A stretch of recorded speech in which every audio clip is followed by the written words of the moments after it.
Let's come to this now. Chief Justice Mogoeng has lashed out against those who continue to attack the judiciary. He spoke strongly against the spreading of rumors against judges and challenged those with evidence of wrongdoing to come forward. Now, he further presented the judiciary's functions and performance report for the year, but Heidi Jockers is tracking that story for us, and she joins us now in studio. Good to have you, colleague. Let's talk about, the Chief Justice talking passionately about some of the false claims, according to him, this against the judiciary. He says they're false. Exactly, and the reason why he says they're false is because he says nobody has come forward with any kind of evidence to support these allegations and accusations. One must remember this is not the first time that the Chief Justice has made these remarks, saying that whoever has any kind of evidence need to come forward so that the judiciary can further investigate.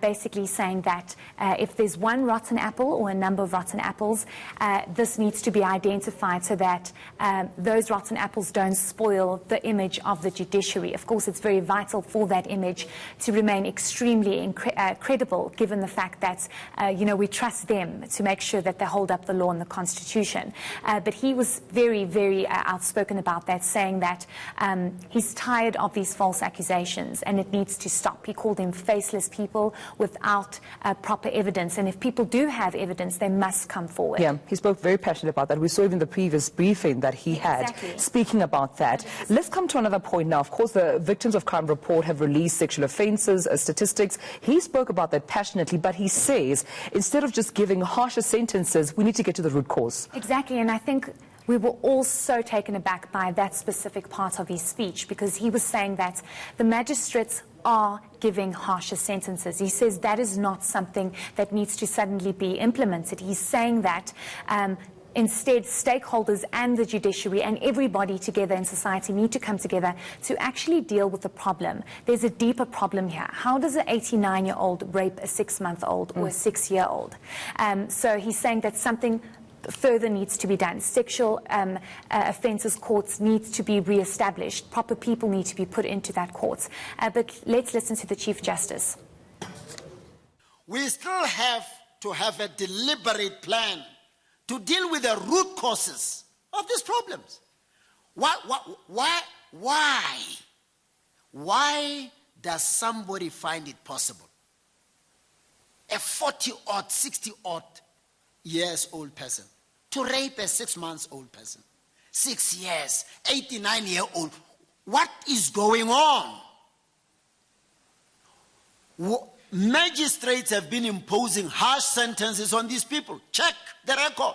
They have not been lenient. But why is this going on and on and on? I think we need to diagnose the problem correctly.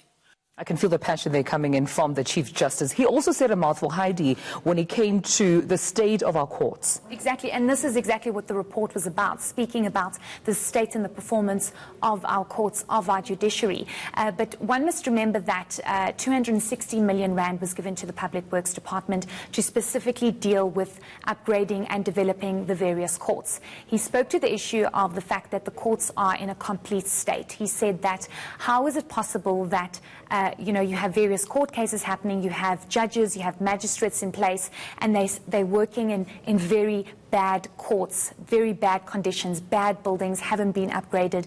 Also spoke to the fact that the judiciary is trying to move into modernizing the courts so that everything is done electronically and not constantly done handwritten, because that obviously causes a massive backlog as well.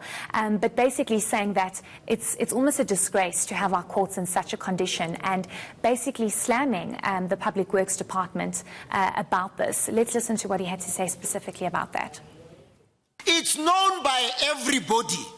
I'm yet to come across any department in this country that is satisfied with the performance of public works. And when you tell them that the service they want to provide is too expensive, you can't reconcile your conscience with what they want to do, they get angry and withdraw services from you. I think public works must enjoy special focus. This thing is an embarrassment. It's been going on for too long. We are just talking about it. There doesn't seem to be any consequence management. Courts are suffering.